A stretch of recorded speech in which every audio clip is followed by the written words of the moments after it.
présence de Dieu, je me rappelais ce passage des Écritures dans l'Évangile où Pierre, Jacques et Jean sont là dans la transfiguration de Jésus et la nuée de Dieu est là, la gloire de Dieu est là, ils n'ont plus envie de bouger.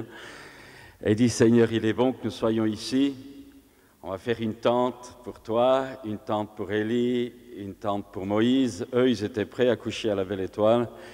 Ils avaient un avantage énorme, il n'y avait pas de pluie là, à ce moment-là. Mais il nous a dit qu'à un moment donné, ils ne virent plus que Jésus seul.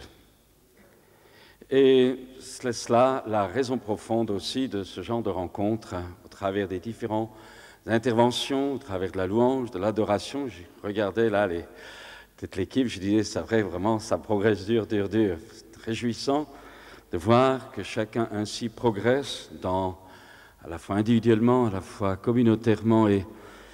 Nous avons prié les uns et les autres pour que ces 3 jours vous donnent d'avoir une révélation plus profonde de la personne de Jésus.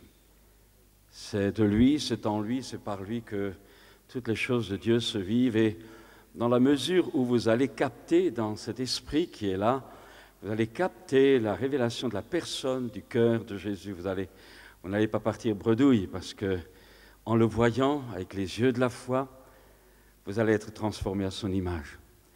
Et vous allez partir, non pas peut-être en n'ayant passé seulement un bon moment, mais vous allez partir avec une présence du Christ encore plus large, encore plus profonde, encore plus forte. Je me rappelle mon premier camp de jeunes, rassemblement de jeunes auquel j'ai assisté après ma conversion. Je venais des boîtes de nuit, je n'avais jamais chanté, j'avais des choses comme ça. C'était toute autre musique. Et bien, je disais que premier week-end comme ça de jeunes, c'était sous un chapiteau. Et alors que nous étions là, dans la louange, dans l'adoration, c'était un soir, tout à coup, la pluie s'est mise à tomber. Et le martèlement de la pluie a frappé la tente avec une intensité vraiment extraordinaire. Pendant la journée, il avait fait beau. Et je voudrais vous rassurer, ce n'est pas prophétique, c'est simplement la météo qui dit qu'il va faire beau dans les heures qui vont venir.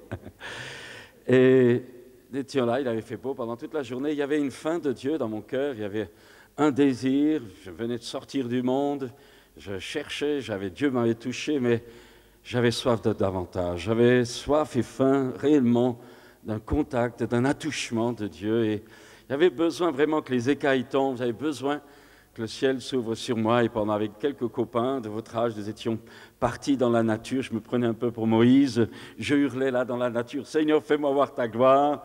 Vous gênez pas, il y a de la place là. » Et puis alors ce soir-là, en revenant, tout à coup, il y a eu un orage rapide, la pluie s'est tombée, et puis ça a martelé la tente. Et au moment où la pluie a martelé la tente, le ciel s'est ouvert sur nous. Et alors l'Esprit de Dieu est descendu. Vous savez, c'est une chose de croire que l'Esprit de Dieu est là, et nous le croyons, mais c'est une autre quand il se manifeste. Et là, je me rappelle simplement, nous étions une équipe de copains, là, nous sommes tombés à terre, il y en a qui pleuraient, il y en a qui riaient, puis il y en avait d'autres qui étaient carrément étrangers, ils nous regardaient, ils se demandaient ce qui était en train de se passer, ils nous prenaient pour des fous. Alors quand on les voyait étonnés, on rigolait encore plus de les voir étonnés, et puis l'Esprit de Dieu s'emparait de nous. Et à un moment donné, la pluie s'est arrêtée et l'onction s'est arrêtée. Et puis la pluie a recommencé et l'onction revenait. Et nous voilà repartis dans la louange, dans les larmes, dans les pleurs, dans les rires. C'était formidable. On avait vécu réellement un temps de Dieu. Et nous avons prié pour que les uns et les autres, vous puissiez également, à votre niveau, dans la vocation qui est la vôtre, mais également dans ce moment de joie qui nous attend, dans lequel nous sommes déjà entrés, vous puissiez vivre un temps de Dieu. Un temps de Dieu. Jésus a dit, là où 2 ou 3 sont assemblés en mon nom, je suis au milieu d'eux. Moi, je crois que vous savez, on ne sent pas toujours grand-chose au démarrage, on ne sent pas toujours fortement, mais quand on sait qu'il est là, parce qu'il l'a dit, alors il va se manifester. Alors, je dis ces paroles simplement pour vous donner envie, dans les heures qui vont suivre, au travers des ateliers, au travers des différentes interventions, la faim, la soif de Dieu va venir et à un moment donné, ça va exploser. Tout à l'heure, Christ disait, quand la louange était partie, il dit le plafond va sauter, eh bien, il faut qu'il saute, et que chacun d'entre nous puissiez vraiment réaliser que notre Dieu est vivant et qu'il est un Père. J'aimerais simplement encore, avant que nous ouvrions, si vous avez vos Bibles, dans le psaume 12, simplement vous disiez encore à votre voisin, de droite ou de gauche, que c'est le meilleur voisin et voisine que vous avez ce matin à côté de vous. Ça le rassurera.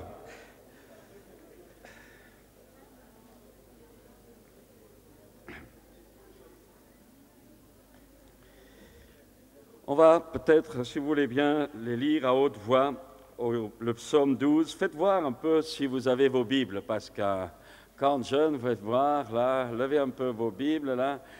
Alors les autres, vous savez ce qui vous retient tout à l'heure, hein, vous revenez armés de votre épée pour vraiment. Alors le psaume 12, le verset 7 simplement, on va le dire ensemble à haute voix.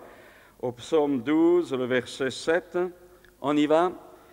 Les paroles de l'Éternel sont des paroles pures, un argent éprouvé sur terre, au creuset, et cette fois épuré. Je ne vous ai pas entendu, un peu plus fort, on recommence.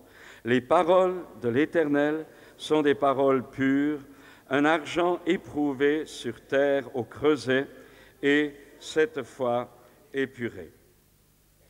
J'aimerais, quand on vient comme ça à un rassemblement, quand on est jeune, on a parfois l'impression, je ne sais pas si c'est votre cas, mais on a parfois l'impression que certains vont être bénis, certains vont recevoir une prophétie, certains vont recevoir une parole de connaissance, et puis on se dit... Et moi. Souvent, ça se produit au démarrage, on a une certaine angoisse, une certaine parfois anxiété. Je dirais même parfois, quand on voit une parole prophétique ou une parole de connaissance toucher quelqu'un ou être pour quelqu'un, il y a peut-être même parfois un petit sentiment de jalousie, je ne sais pas si c'est vraiment de la jalousie, mais d'envie. Disons le mot, un certain envie. Et j'aimerais, dans ce thème qui est là, proposer à chacun de nous d'être des flèches acérées dans le carquois de Dieu pour être utilisé au bon moment, dans la bonne cible, dans la bonne orientation et à la bonne saison. J'aimerais d'abord rassurer chacun et chacune. J'aimerais vous le dire de tout mon cœur, Dieu nous aime chacun de la même manière. C'est extrêmement important. Vous savez que souvent notre société nous a engendré une sorte de perte d'identité et j'aimerais dans un premier temps très rapidement vous rassurer sur votre identité personnelle, vous dire à chacun, à chacune, oui, Dieu non seulement t'aime, mais Dieu a en réserve pour toi des bénédictions incroyables. Et surtout, j'aimerais te dire, Dieu te connaît par ton nom et Dieu a un plan pour chacun et chacune d'entre nous. D'abord, une première chose que j'aimerais, je le fais vite là parce que ce n'est pas le thème, mais j'aimerais quand même placer cela devant vous. La Bible dit très clairement, la parole de Dieu dit très clairement que toi et moi, que je suis un enfant de Dieu, connu de Dieu. Car ceux qu'il a connus d'avance, dit Romains 8, il les a aussi prédestinés à être semblables à l'image de son Fils, afin que son Fils soit le premier-né de beaucoup de frères. Dieu t'a connu d'avance. C'est extrêmement important. Je continue, Dieu t'a connu d'avance. Deuxièmement, la Bible dit que tu es un enfant de Dieu, choisi de Dieu. C'est extrêmement important. Non seulement Dieu t'a connu d'avance, mais la Bible dit très clairement que tu as été choisi de Dieu.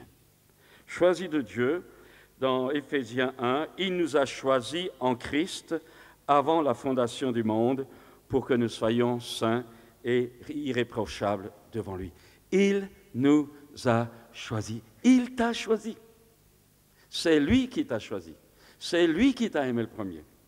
Je continue. Troisième domaine, tu es un enfant de Dieu, un homme ou une femme, un jeune homme, une jeune fille, qui est également, la Bible dit que tu as été désiré de Dieu. C'est extrêmement important. Tu as été désiré de Dieu. Dans l'amour, il nous a prédestinés à être des fils et des filles adoptifs par Jésus-Christ selon le bon plaisir de sa volonté. Tu es un enfant désiré de Dieu. Ce n'est pas ton voisin qui est seulement, c'est toi qui es désiré de Dieu. Plus loin, la Bible dit également que tu es un enfant aimé de Dieu. Aimé de Dieu. Tu es un enfant dans l'amour, il nous a prédestinés. Tu as été prédestiné par amour, je n'ai pas le temps d'insister, mais tu es aimé de Dieu. Sache-le, qui que tu sois, quel que soit ton passé, quel que soit ton présent, quelle que soit ton origine raciale, sociale, culturelle, tu es aimé de Dieu. Puis la Bible dit que tu es un enfant prédestiné par Dieu. Il nous a prédestinés à être pour lui des fils adoptifs par Jésus-Christ. Tu es un enfant prédestiné. Extrêmement important, moi ça me guérit de bien des frustrations. Puis la Bible va plus loin, elle dit que tu es un enfant accepté de Dieu. Un enfant accepté de Dieu à la louange de la gloire de sa grâce par laquelle il nous a acceptés dans le bien-aimé, dit le verset 6. Tu es accepté de Dieu. Dis-le à ton voisin, dis-le lui, tu es accepté de Dieu. C'est important. Tu es accepté de Dieu. Et puis le 7e point de ton identité, parce que je suis en train de mettre ta carte d'identité en lumière, non seulement tu es accepté de Dieu, mais la Bible dit aussi que tu es racheté par Dieu, en qui nous avons la rédemption, le rachat par son sang, le pardon des péchés selon la richesse de sa grâce. Tu es un enfant racheté par Dieu. C'est formidable. Il t'a racheté, il t'a payé, tu t'appartiens plus, mais ça veut dire qu'il va s'occuper de toi. Tu as été racheté, ce n'est pas l'autre qui a été racheté. Tu as été racheté. Vous savez, pendant que je parle, ça me fait du bien, moi aussi. Hein. Et puis la Bible dit encore, 9e point d'identité, 9e renseignement, tu es un enfant gardé par Dieu. Gardé par Dieu. Jésus dira, ne vendons pas 2 passereaux pour 1 sou, cependant il n'en tombe pas un à terre sans la volonté de votre Père, et même vos cheveux sont tous comptés. Tu es gardé par Dieu. Tu es gardé. Tu vas me dire, mais il y a des problèmes. Mais dans ces problèmes, tu es gardé. Puis la Bible va dire encore plus loin, 10e point, la Bible dit que tu es un enfant appelé de Dieu. Appelé de Dieu. Ceux qu'il a prédestinés, dit Romains 8:30, il les a aussi appelés.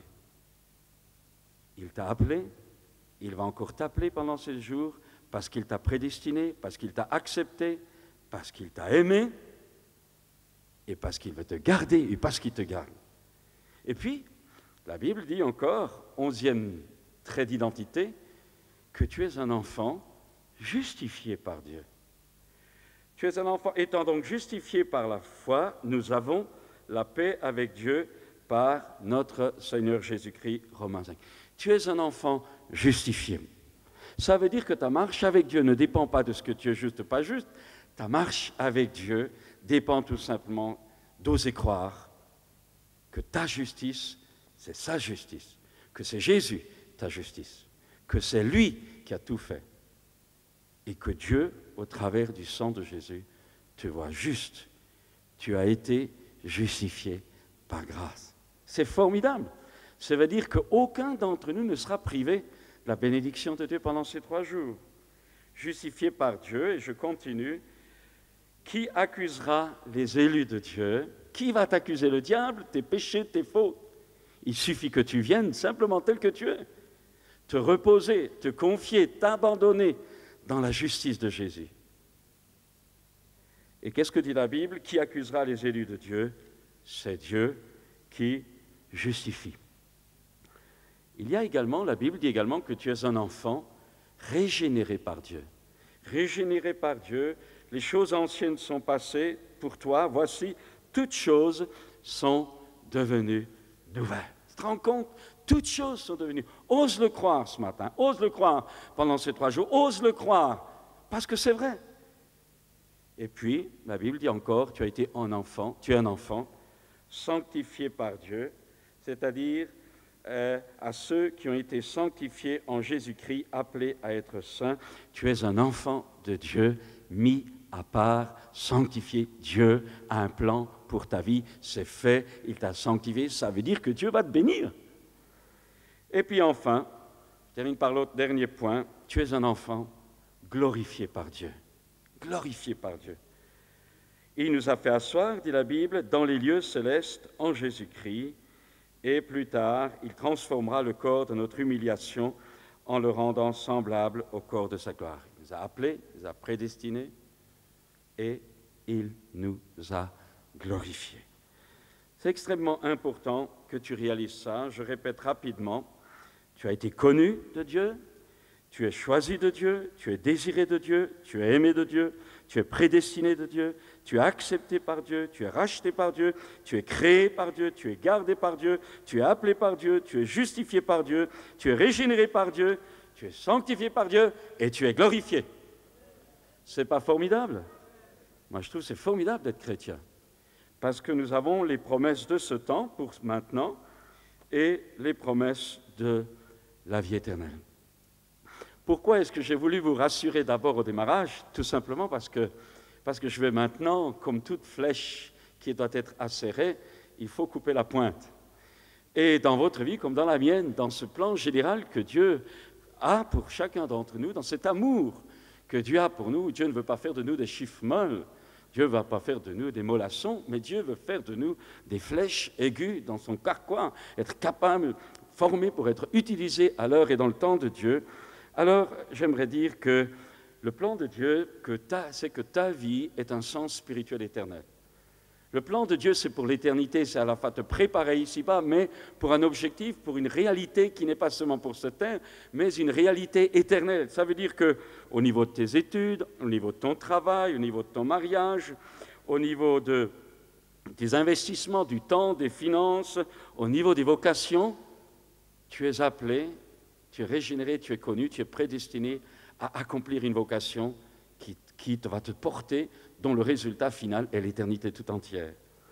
Alors, j'aimerais dire encore qu'une flèche aiguë dans le carquois de Dieu, ça nécessite la taille, et dans ta vie comme dans la mienne, pour que le plan de Dieu s'accomplisse, il faut accepter que Dieu travaille mon caractère. Vous savez, je suis parfois étonné, nous vivons un temps où on parle beaucoup d'onction, et c'est réel, nous en avons besoin. L'onction de l'esprit, la vie dans l'esprit, les dons de l'esprit, les charismes, etc.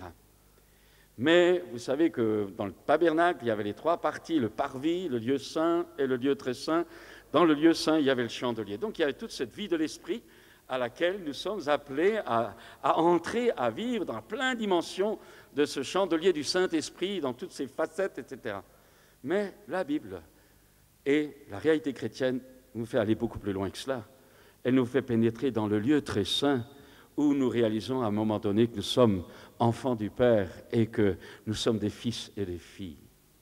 Et là, je ne dis pas la différence, mais le dépassement de l'onction, nous sommes appelés à dépasser les manifestations de joie, de gloire, ou de révélation, ou de guérison dont nous avons besoin, ou que nous sommes invités à apporter aux autres. Nous sommes appelés à aller beaucoup plus loin que cela, parce que ce qui va rester, dit la Bible, c'est l'amour.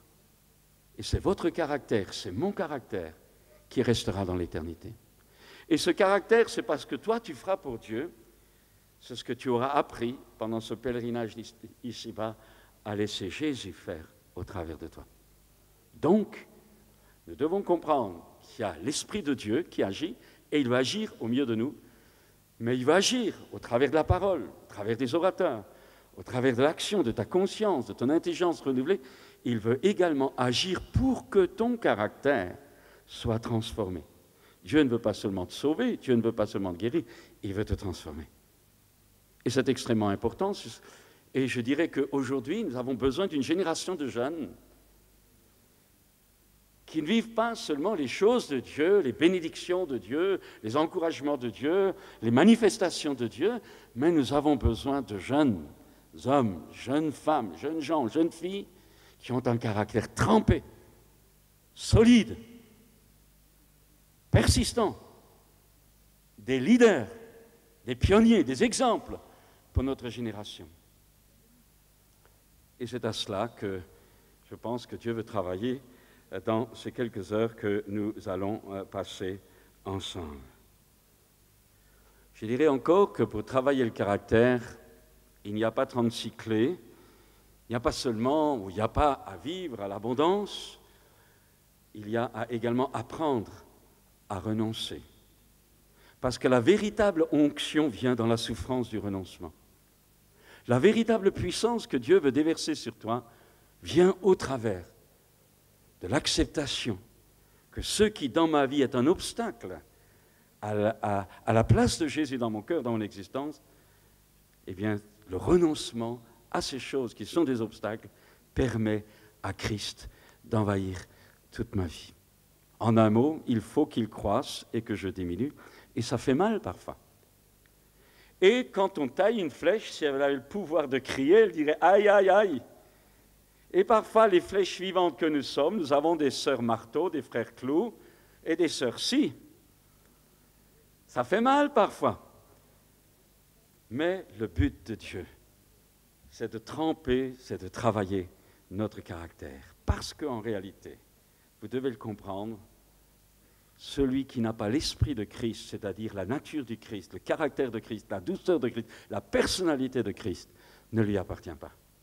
Tu peux vivre des choses de Dieu, tu peux avoir des réponses à tes prières, tu peux vivre des miracles de Dieu et ne pas avoir le caractère de Jésus.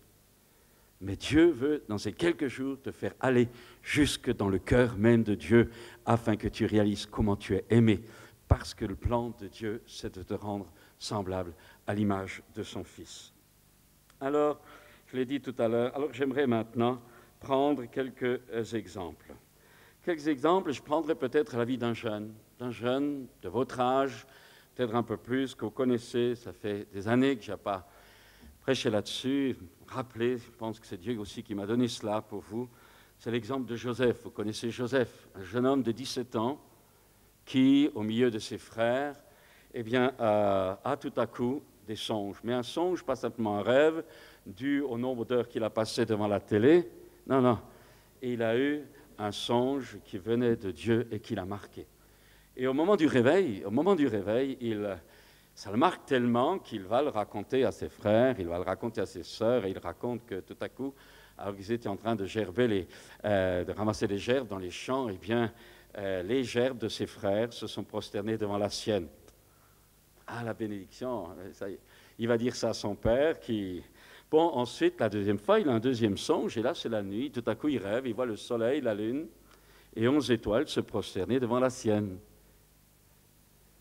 Et dans sa jeunesse, dans son intempestivité, je dirais même dans sa joie d'avoir été béni, parce que, il va trouver ses frères et leur dit, vous vous rendez compte, vous êtes tous prosternés devant moi. Ils avaient envie de lui tordre le cou. Et puis, il va trouver son père et sa mère. Son père le rabrouille. Il dit, comment est-ce que nous allons nous allons nous prosterner devant toi? Et puis finalement, vous savez, ses frères le jalousent. Il est vendu en Égypte. Il est vendu à des Ismaélites qui l'emmènent captif en Égypte.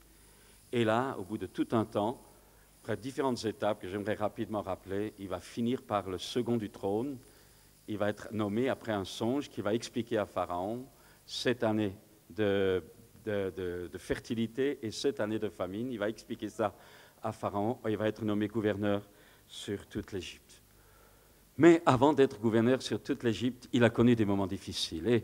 Et moi, ce matin, j'aimerais, au travers de ce que je vais partager maintenant, faire un appel à votre cœur, faire un appel à votre désir honnêtement, de payer le prix du renoncement là où c'est nécessaire, pour que Dieu puisse vous façonner comme un potier façonne l'argile pour faire le vase d'honneur, pour que vous acceptiez parfois dans les choses de la vie qui vont venir plus tard, que vous acceptiez ce travail de Dieu.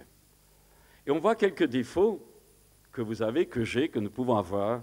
Nous voyons quelques défauts que Dieu a mis en lumière dans la vie de Joseph. Et le premier point, c'est qu'il va raconter partout la bénédiction, le songe, le privilégié qu'il est, le fils à papa qu'il était, d'ailleurs, il faut le dire, le fils à papa, Dieu va me bénir, moi j'ai l'appel, moi j'ai le ministère, moi je, dans toute sa splendeur, la chair. Et puis, donc, il a trop parlé et j'aimerais dire une clé. Dieu, quand il parle, il veut que tu serres ces choses dans ton cœur. Parce que quand Dieu parle, tantôt d'une manière, tantôt d'une autre, prophétie, méditation de la parole de Dieu, Dieu va te parler au travers de ces quelques heures que nous allons passer avec les différents orateurs, avec les différents ateliers. Dieu va te parler. Alors, je t'invite, je te conseille de serrer ces choses dans ton cœur. Parce que la parole de Dieu est esprit et vie. Si tu la sors, si tu commences à raconter à droite, à gauche tout ce que Dieu t'a dit, tu vas gaspiller, tu vas faire sortir la force de ces paroles. Parce que quand Dieu te parle, il ne te donne pas seulement une information, il te communique la force et la puissance de cette information. Dieu ne te parle pas seulement à ton intelligence, il communique la vie de la pensée, il te la communique à ton être intérieur. Donc nourris-toi dans tout ce qui va se passer pendant ces 2 jours. Nourris-toi, assimile, serre dans ton cœur. Il nous a dit de Samuel qu'il ne laissa tomber à terre aucune des paroles. Il n'a pas colporté ça à droite, à gauche, il ne s'est pas, excusez-moi, moussé, roulé les épaules. Non, il n'a rien dit. Il a serré ses paroles. Et à l'heure de Dieu, quand son être intérieur a été nourri, revenu à la stature pour laquelle la flèche était enfin prête, alors il est devenu la flèche la plus acérée dans le carquois de Dieu pour sa génération. Prépare-toi. Il a beaucoup parlé, pas le temps de vous donner des témoignages, mais je dirais aussi qu'il a beaucoup prié. Quand il était en prison, accusé à tort, quand il est abandonné, trahi, ses propres frères l'ont jeté dans une citerne. Il y en a qui voulaient le tuer, vous vous rendez compte? Vos propres frères qui décident de vous liquider, de vous vendre comme un esclave au loin parce qu'ils vous haïssent. Ça a été extrêmement dur. Mais j'aimerais vous dire que quand Dieu vous parle, et quand Dieu va vous parler, je pense qu'il vous a déjà commencé à vous parler au travers de tout ce que nous avons vécu, j'aimerais vous dire que les promesses que peut-être vous allez maintenant serrer dans vos cœurs, j'aimerais vous dire qu'il ne faut pas attendre que ça tombe tout cuit du ciel. Ce n'est pas parce que Dieu va vous parler, ou ce n'est pas parce que Dieu vous a parlé, que, assis tranquillement dans un fauteuil, vous attendez que ça vienne dans une passivité. Non. Quand Dieu parle, tu as ta part à faire. Quand Dieu te fait une promesse, tu as ta participation accomplie. Rapidement, je prends l'exemple d'Élie, je n'ai pas le temps d'insister, quand Élie a prophétisé au roi Akab, après le miracle du mont Carmel, il lui a prophétisé que la pluie allait venir. Et puis le roi Akab est monté sur son char pour aller à Samarie, mais Élie, lui, est resté, a mis sa tête dans ses genoux et a prié, c'était la position orientale de l'enfantement. Et il a prié jusqu'à ce que le premier nuage se lève. Élie aurait pu dire, j'ai prophétisé, la prophétie est donnée, Dieu a maintenant dit, il y a eu une parole prophétique, maintenant on va attendre qu'elle se fasse. Non, Élie a prophétisé, mais ensuite il a participé à l'accomplissement, à l'enfantement, à la réalisation de cette prophétie. Et ça t'explique pourquoi peut-être tu as reçu des promesses de Dieu par un prophète, par une parole personnelle de Dieu. Tu as reçu une révélation et tu as attendu, et tu n'as rien eu. Peut-être dans une autre convention, peut-être dans ton église, parce qu'on reçoit les promesses dans son église. Moi, je suis pasteur, je crois à l'église locale, vous savez. Alors, j'ai reçu, moi, j'ai vu le nombre de prophéties que j'ai reçues dans mon église. Donc, tu as reçu ça, et pourtant, tu dis, rien ne se passe. Oui, rien ne se passe. Pourquoi? Parce que tu as ta part à faire. Tu as à enfanter cette promesse que tu serres dans ton cœur, tu as à l'enfanter par la persévérance dans la prière. Parce que Dieu travaille toujours dans l'accomplissement de ses plans sur la terre par le moyen des hommes et aussi par ton moyen. Donc, je voudrais vous encourager à ne pas être passif, mais à serrer à récolter tout ce que Dieu a prévu pour vous pendant ces quelques jours. À récolter, mais ensuite, à les enfanter dans la vie pratique, à être pratique dans votre engagement de chaque jour. Il a trop parlé, mais la Bible nous dit aussi que ses frères eurent de la haine pour lui. Et j'aimerais dire que je crois aujourd'hui que nous avons besoin d'une génération de jeunes qui ne soient pas des crêpes quand il y a des problèmes. Vous savez qu'il y a par jour, je crois qu'il y a à peu près 13 suicides par jour en France de jeunes qui se suicident. C'est terrible. L'autre jour, quelqu'un s'est suicidé là, à côté de l'église, à l'église. Quelqu'un qu'on ne connaissait pas, suicidé, comédienne, tout, sa famille faisait tout, suicide. Ce que je cherche, ce que Dieu cherche plutôt, ce que Dieu cherche au milieu de vous aujourd'hui, et dans ces 2-3 jours qui vont venir, c'est tout simplement des hommes, des femmes, des jeunes gens et des jeunes filles qui aient le courage d'affronter l'opposition et les contrariétés. Le courage d'affronter l'opposition et les contrariétés. Parce qu'il y a tellement de gens qui plient et qui s'écroulent qu'il faut quand même qu'il y ait une jeunesse chrétienne qui a le courage de rester debout et d'aller à contre-courant. Et il a eu de la haine, ses propres frères. Et ce que Dieu veut pour ta vie, ce n'est pas que tu sois conditionné par les membres de ta famille, tu dois aimer les membres de ta famille, mais ce n'est pas eux qui doivent te dicter ta spiritualité. Tu dois respecter, mais tu ne dois pas t'aplatir devant quelqu'un qui ne veut pas de Dieu et qui peut te bloquer. Tes copains d'école, tes copains de faculté, tes copains de travail. Tu n'as pas à t'aplatir.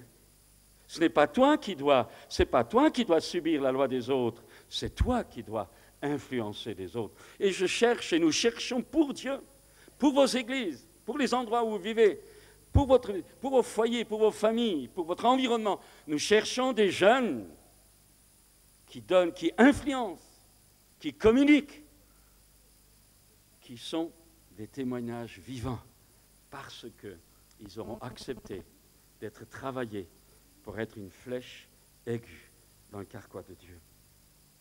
Vous savez, les amis vont devenir des ennemis. Si tu marches à fond, tu vas trouver des gens qui vont dire « Mais tu es fou, j'ai perdu la moitié, 3/4 de mes copains quand je me suis converti. » Des membres de ta famille qui ne vont pas comprendre ton engagement total. Ils vont dire « C'est du fanatisme, c'est du zèle. » Totalement entre les mains de Jésus. Tu vas mettre de l'ordre dans ton programme, dans tes loisirs. Quand les autres passeront des heures devant la télé, toi, tu vas aller dans ta chambre et tu vas ouvrir la Bible. Quand tu vas voir des gars prendre des vacances et dépenser leur argent pour n'importe quoi, même pour n'importe, je n'insiste pas pour n'importe quoi, toi, tu vas gérer ton argent pour la gloire de Dieu.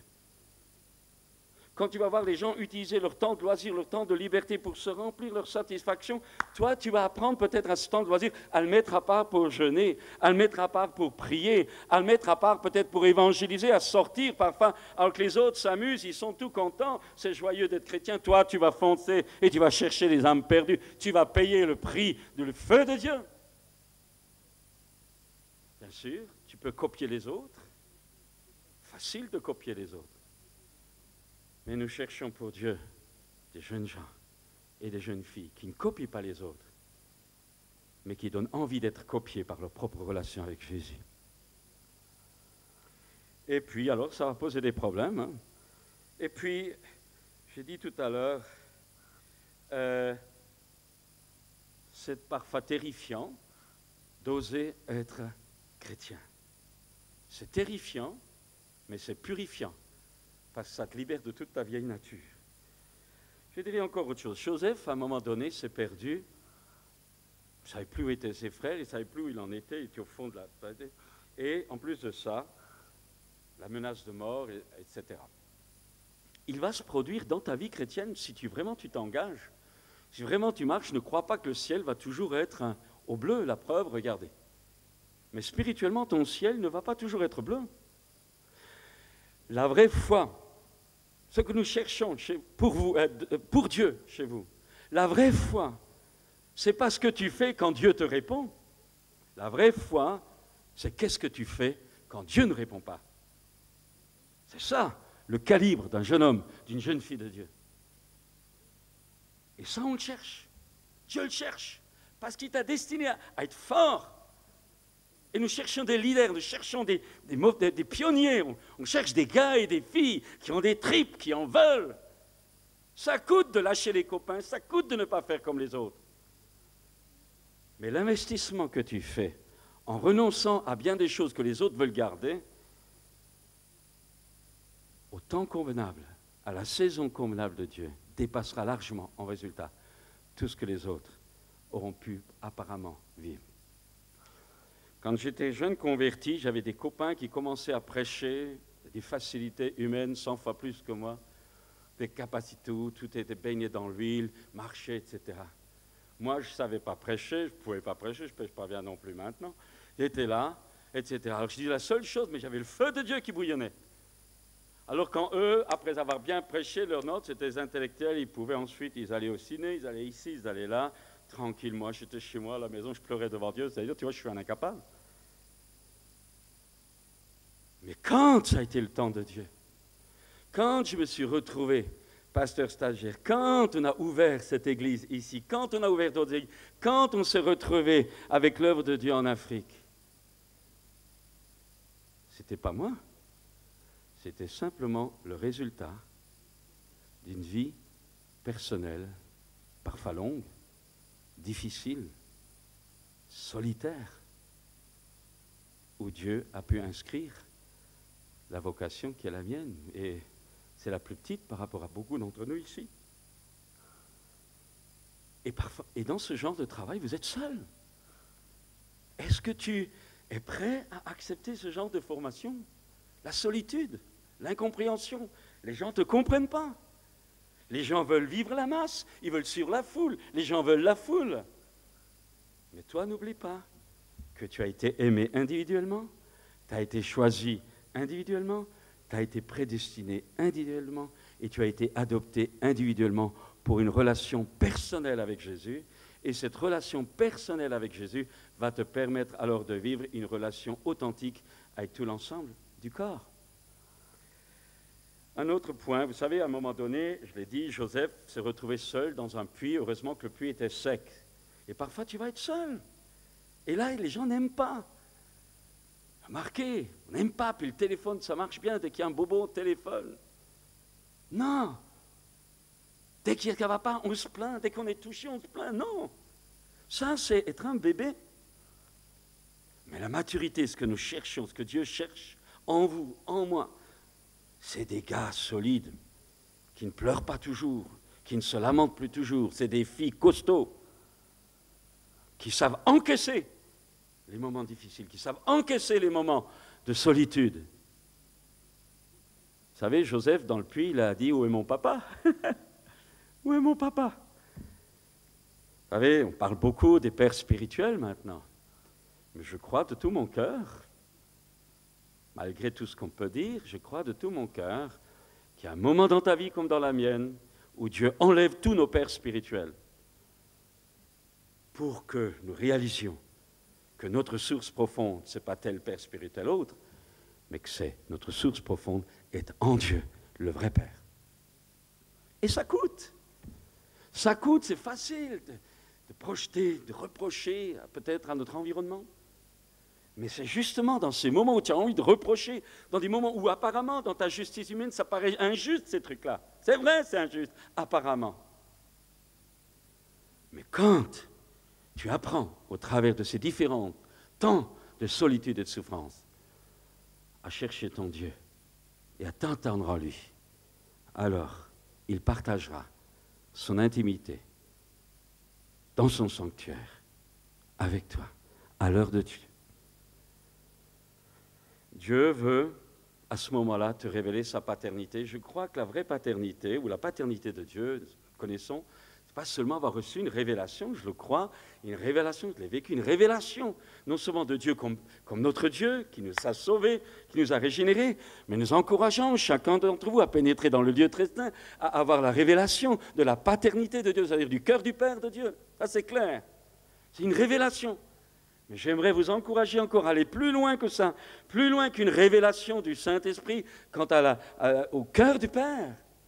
Mais j'aimerais que pendant ces quelques heures, au travers des prédications, au travers de votre prière culte personnelle, méditation personnelle de la parole de Dieu qui va être encouragée au travers de tout ce que vous allez entendre, j'aimerais vous suggérer également que vous alliez au-delà de la simple révélation de la paternité de Dieu, mais que vous arriviez à demeurer dans les replis cachés du cœur du Père. Les replis cachés du cœur du Père céleste. Et puis, vous savez, il a été vendu aux Ismaélites, il a été trahi. Il a été trahi, ses propres frères l'ont vendu pour rien du tout. Il n'y a pas le temps d'insister. Vous savez, pour vendre quelqu'un, souvent c'est des mensonges, beaucoup de mensonges. Vous allez être par vos copains d'école. Un jour, quelqu'un est venu et me dit, mais tout le monde me dit que je suis une nonne ou un truc comme ça. Je ne me rappelle plus le nom qui était expliqué à l'école. Mais je dis, alléluia. Tu n'es pas une nonne, ça c'est clair. Mais alléluia, parce qu'ils ont senti la différence. Et ça les interpelle et ça les gêne. Alors ils attaquent. Vous savez, quand on veut se débarrasser de quelqu'un, on dit quand on veut se débarrasser d'un chien, on dit qu'il a la rage. Mais heureux serez-vous, a dit Jésus, si on vous persécute à cause de mon nom, car l'esprit de gloire il reposera sur vous. Et j'aimerais te dire, jeune homme, jeune fille, j'aimerais dire à chacun d'entre vous que la souffrance de la persécution, c'est le chemin le plus fort pour avoir l'onction et la puissance la plus forte dans ta vie chrétienne. Parce que la vraie puissance s'enfante au travers de la souffrance que tu traverses avec persévérance. Alors, jeté dans la fosse seul. Vous savez, j'étais à l'hôpital, je n'ai jamais été malade pendant 50 ans. Je ne connaissais même pas de médecin de famille. Je me rappelle à l'époque, ils m'ont dit, mais votre médecin de famille, je dis, j'en ai pas. Pas d'alcool, pas de coton, il n'y avait rien à la maison.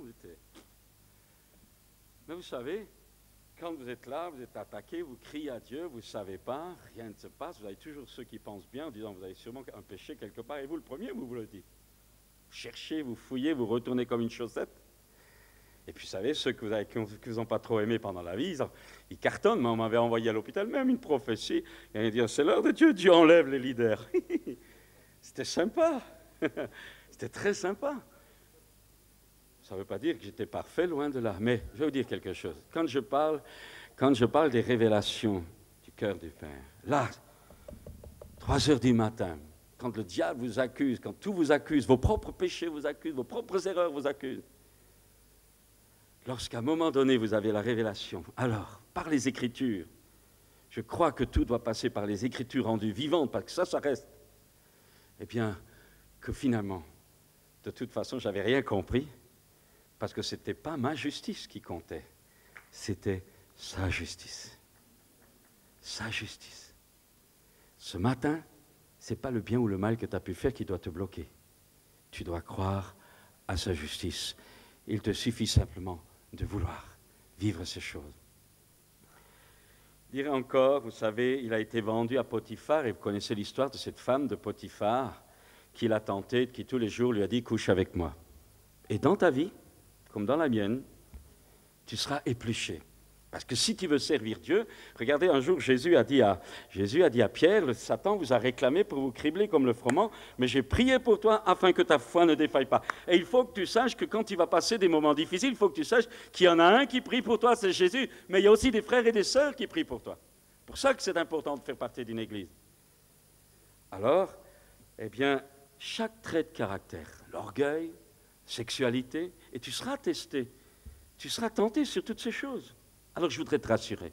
Tu es jeune, tu as dit, mais moi j'aime le Seigneur, et j'ai craqué ici, j'ai craqué là, j'ai craqué là. Ben, je dis tout simplement, tu as été ciblé, tu as été criblé. Le problème n'est pas qu'à un moment donné tu aies eu des tentations. Le problème n'est pas qu'à un moment donné tu aies pu chuter, parce qu'il n'y a personne, à ma connaissance, qui n'a jamais chuté. Le problème n'est pas là. Pourquoi Dieu permet-il parfois même que tu chutes? Pourquoi?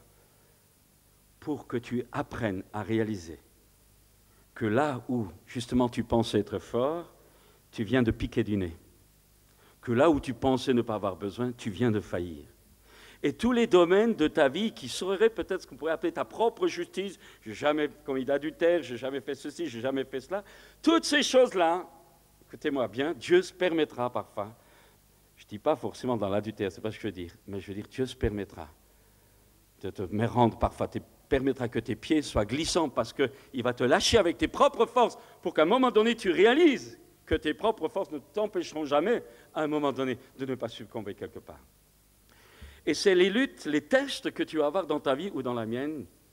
Si ces tests te rendent humble et réalisent qu'il n'y a rien de bon en toi, mais qu'au moment où tu réalises, par celui qui dit qu'il ne pêche pas est menteur, mais au moment où tu réalises que tu as craqué, même en pensée peut-être seulement, si à ce moment-là, tu te réfugies dans la grâce qui est en Jésus, dans la justice, il dit, non, moi je ne veux pas ça, j'ai craqué, mais je ne veux pas ça. Seigneur, je compte sur toi. Chaque domaine de ta vie, par ta foi, tu vas l'amener ainsi sous la seigneurie de Jésus, et c'est la vie de Jésus qui va remplacer ta vie que tu auras constatée comme fragile. C'est formidable. De tous tes échecs, tu peux en faire un sujet de gloire. C'est pour cette raison que la Bible dit que Dieu fait concourir toutes choses au bien de ceux qui l'aiment. Et quelle est la clé? Ne jamais s'arrêter. Quelle est la clé? Ne jamais stopper. Quelle est la clé? Envers et malgré tout, ose croire que tu es aimé, que tu es prédestiné, que tu es glorifié et que tu as un plan pour ta vie, que tu es aimé et que tu es adopté. Alors ne regarde pas si tu tombes, au contraire, si tu tombes, confesse ton péché et file de l'avant, oubliant ce qui est en arrière, porte-toi en avant. Et la persistance et la persévérance à toutes les promesses pour ce temps et pour l'éternité. Tu peux te casser la figure la plus fortement possible. Le fait que tu veuilles continuer avec Dieu te rendra toujours vainqueur. La seule chose qui peut te vaincre, c'est quand tu arrêtes. Mais c'est par la persévérance, dans les hauts, dans les bas, dans les moments de victoire, mais aussi dans les moments de défaite. Continue, continue. Pourquoi? C'est clair, parce que le meilleur est devant toi. Amen. Vous êtes toujours là? Agitez la main pour voir si vous êtes toujours là. Ok, alors, vendu à Potiphar, la Bible nous parle des 3 tentations: convoitise des yeux, convoitise de la chair, orgueil de la vie. Tu vas être testé sur tes finances aussi. Tous ces domaines, qu'est-ce que tu fais avec ton argent? Qu'est-ce que tu fais avec ton argent de poche? Puis-je me permettre de dire que l'argent de poche aussi a sa dîme à donner au Seigneur? Normal, tu dis que tu ne gagnes rien, mais quand les parents te donnent un petit peu quelque chose, apprends à investir. Je veux dire quelque chose. L'autre jour, j'ai écouté un prédicateur, il donnait une image très intéressante. Il disait, il avait pris une chaise ici, un podium là, et une autre chaise là. Il dit, avant la conversion, c'est toute la vie de la chaise au podium, tu avais comme maître le diable. Il dit, le podium, c'est le moment de la rencontre avec Jésus. Tu nais de nouveau, tu es sauvé, tu passes de la mort à la vie, de la puissance de Satan à Dieu, tu rentres dans le royaume de Dieu. Et puis maintenant, régénéré, Dieu t'a béni de toutes les bénédictions spirituelles, toutes sortes de bénédictions dans les lieux célestes, ça c'est fait. Maintenant, tu marches vers le ciel, tu marches en route, tu as été perdu, tu viens d'être sauvé, tu continues, tu marches pour ton... Tu es sauvé en espérance, et à un moment donné, arrivé au ciel, devant le tribunal de Dieu, tu seras sauvé pour toujours. Il y a sauvé aujourd'hui, sauvé en route et sauvé finalement. Mais ce qui est intéressant, c'est que le frère soulevait une pensée très intéressante. Il dit, voilà, tu as tout reçu en Jésus-Christ. Tout. Mais pendant que tu marches, eh bien, tu vas demander, parce que tu as besoin de ton pain quotidien, tu as besoin d'orientation, tu as besoin de direction, tu as besoin de l'aide du Saint-Esprit. La Bible dit, faites connaître vos besoins à Dieu. Alors tu avances, tu marches et tu demandes. C'est très bien. Mais il a dit quelque chose qui est intéressant. Tu demandes. Tu as besoin d'une profession, tu as besoin d'un salaire, tu as besoin pour vivre. Tu demandes, c'est normal, Dieu te demande de demander. Mais vous savez ce qu'il a dit? Et c'est très juste. Mais tu ne reçois qu'en fonction de ce que toi tu auras donné. Je peux redire ça? La Bible dit, donnez et vous recevrez. Parce que ce que tu donnes à Dieu, il te le rend en le multipliant. Ce que tu sèmes, tu le récoltes au centuple. Mais si tu ne sèmes rien pour Dieu, si tu vis pour toi, il n'y aura pas grand-chose. Tu vas prier, tu dis Dieu ne répond pas, Dieu n'entend pas, mais si, il entend. Mais il ne peut te redonner que ce que tu lui as... Il ne peut multiplier que ce que toi, tu lui as donné. C'est pour cette raison que je voudrais vous encourager que vous investissiez pour les choses éternelles. Dans ton travail, dans tes études, travaille, mais pour le Seigneur, pour être un témoin. Et dans tes finances, pour le Seigneur, et il pourra alors te rendre au centuple. Je dirais encore ceci pour terminer là. Un dernier trait de caractère de Joseph, il y aurait tellement de choses à dire, c'est que jusqu'à la fin, dans les beaux jours, en prison, et même quand plus tard sa famille vient, il est resté avec un cœur de serviteur. Il est resté serviteur. Il ne s'est pas gonflé. Et je vais maintenant crier quelque chose d'extrêmement important. Il est plus facile d'être chrétien quand tu n'es pas beaucoup béni que d'être béni et de le rester. Je veux dire par là, il est extrêmement important de comprendre quelle est la différence entre l'Esprit de Dieu et l'Esprit de Jésus. Vous savez, dans la Trinité, il y a le Père, le Fils et le Saint-Esprit. Quelle est la différence entre l'Esprit de Dieu et l'Esprit de Jésus? Pourquoi la parole de Dieu dit-il que si quelqu'un n'a pas l'Esprit de Christ, il ne lui appartient? Quelle est la différence? C'est simple. L'Esprit de Dieu, c'est la puissance de Dieu en action.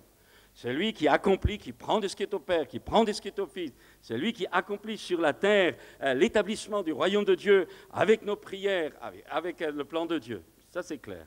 Mais quelle est la différence, j'allais dire pas de nature, mais de personnalité entre le Saint-Esprit et l'Esprit de Christ et l'Esprit de Jésus?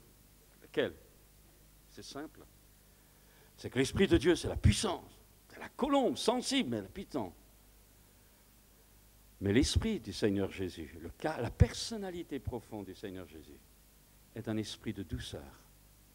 C'est un esprit d'agneau. C'est un cœur de serviteur. Et là, vous devez comprendre quelque chose. Nous sommes habitués à être devant Dieu, à réclamer nos droits. En Jésus-Christ, j'ai droit à ceci. En Jésus-Christ, j'ai droit à cela. En Jésus-Christ, j'ai droit à ceci. En Jésus-Christ, j'ai droit à la victoire. En Jésus-Christ, j'ai droit. Nous sommes une société qui parle beaucoup de droits, même dans le monde. Et dans l'Église, c'est pareil. Alors moi, je plaide, et nous plaidons. Pas le seul, je porte les frères aussi. Nous plaidons, non pas à ce que vous deveniez des chrétiens qui réclament des droits à Dieu, parce que vous avez droit, mais que vous vous revêtiez de la douceur de Jésus, qui n'a jamais revendiqué, même auprès de son Père. Il n'a jamais revendiqué à son Père, « Père, j'ai droit ». Non, la Bible dit qu'il a tout lâché. Il s'est soumis à la seigneurie de son Père. Il s'est humilié, il n'a cherché, même pas revendiqué à se faire égal avec Dieu. Il n'a pas demandé, il a obéi. Oh, il a obéi. Et parce qu'il a obéi, parce qu'il est descendu, parce qu'il s'est humilié, la Bible dit jusqu'à la mort de la croix, Dieu l'a souverainement élevé. Mon frère, ma soeur, jeune homme, jeune fille, Dieu a une vocation belle pour toi. Il ne dit pas que c'est pour les autres, ne dit pas que les prophéties c'est pour les autres. Non, si tu crois ce que je partage aujourd'hui, tu vas recevoir aussi tes promesses. Aucun d'entre nous n'est meilleur que les autres. Les appels sont différents, mais ma main est différente de ma jambe, mais elle est voulue de Dieu. Tu es voulu de Dieu, tu es aimé de Dieu. Alors, je dirais simplement pour terminer, bon, est-ce que tu es prêt? Est-ce que tu es prêt à vivre cela? À vivre ce cœur de serviteur, à vivre ce cœur de service. Vous savez, devant Dieu, moi en Christ devant Dieu. Devant le diable, c'est Christ en moi. Pourquoi moi en Christ devant Dieu? Parce que je dois être caché, ma vie tout entière doit être cachée en Christ devant Dieu. Parce que c'est la bonne odeur de Christ seul qui est agréée. Et Dieu même, au travers de la personne de son Fils, Dieu me rend semblable à l'image de son Fils. Tu es aimé en Jésus. Mais devant le diable, c'est Christ en toi. Celui qui est en toi est bien plus grand que celui qui est dans le monde. Mais qu'est-ce qui va te permettre toujours d'avoir l'équilibre entre ces deux positions? C'est simple. Ton cœur de serviteur. Ton cœur de servante. Et je rappelle, il y a 3 conversions auxquelles tu es appelé. 3 conversions. Nous parlons souvent de la conversion à Dieu. La Bible montre qu'il y a 3 conversions. La première conversion, c'est ta conversion à Dieu. Abandonnant ton indépendance, abandonnant ta rébellion, abandonnant, permets-moi de te le dire, ta désobéissance, abandonnant tes œuvres mortes, abandonnant la vaine manière de vivre, abandonnant Satan pour accepter la seigneurie de Jésus-Christ. Ce matin, je ne veux pas seulement parler du Jésus qui te sauve, mais je voudrais mettre l'accent d'abord. La première chose que tu dois accepter de vivre, ce n'est pas le salut de tes problèmes, c'est accepter la seigneurie, l'autorité de Jésus dans ta vie. Et si tu acceptes son autorité dans ta vie, tu verras, il s'occupera de tes problèmes. Conversion à Dieu, abandonnons les idoles. Deuxième conversion, conversion aux frères et aux sœurs de l'Église, les frères et sœurs en Christ. Conversion à mes frères. Celui qui dit qu'il aime Dieu et qui n'aime pas ses frères est menteur.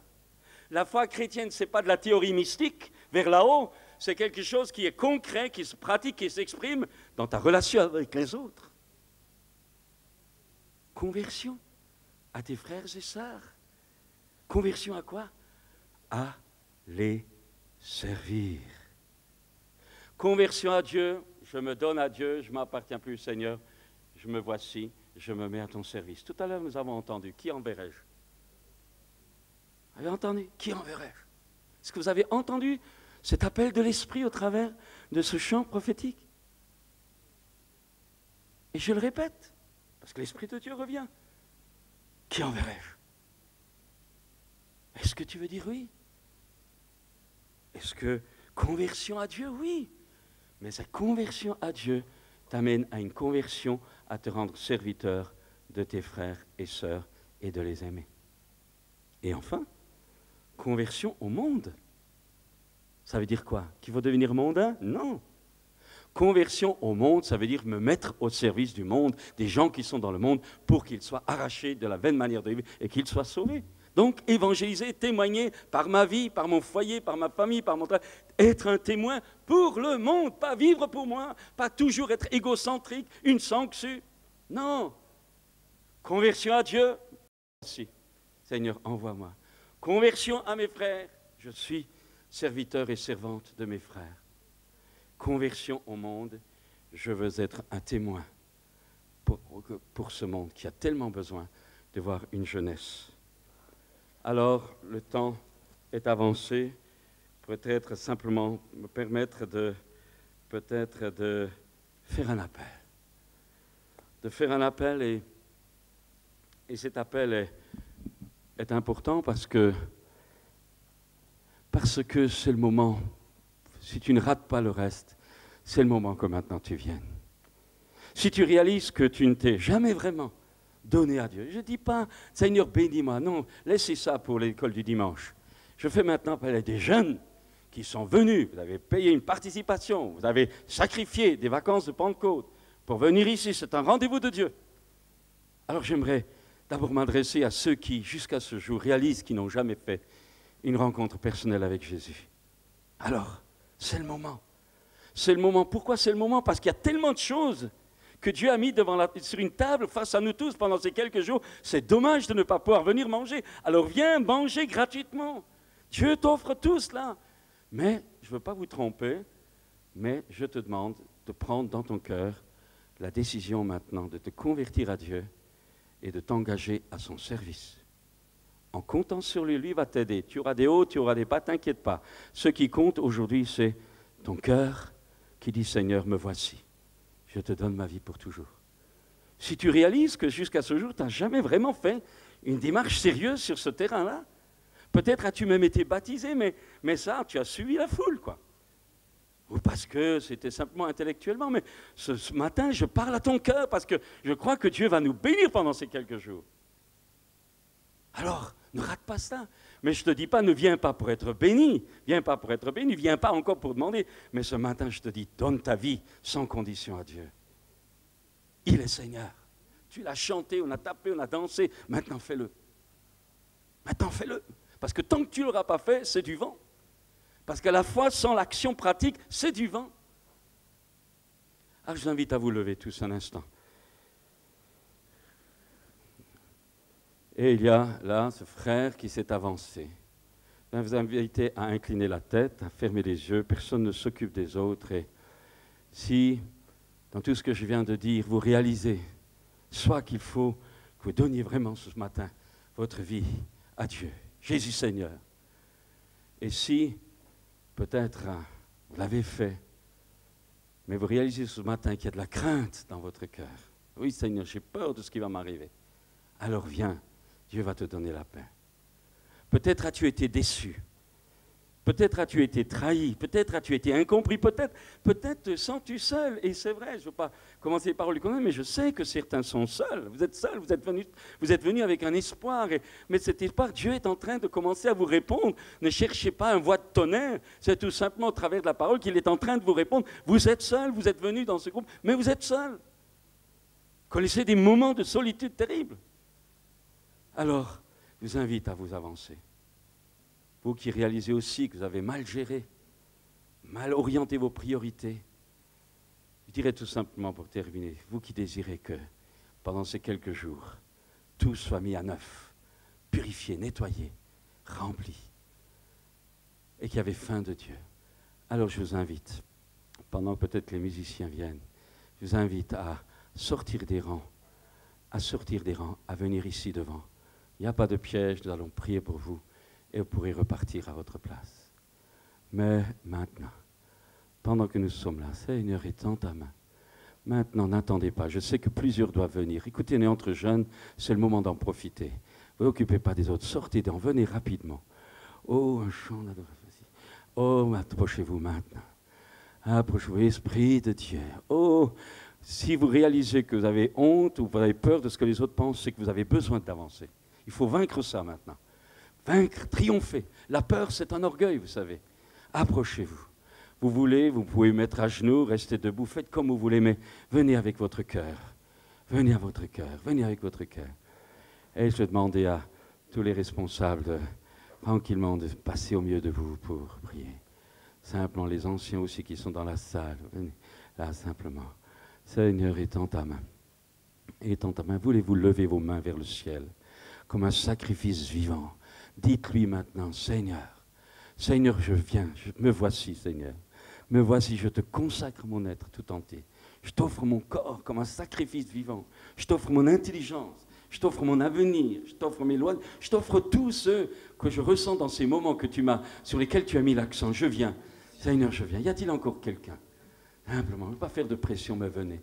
C'est le temps de Dieu. C'est le temps de Dieu.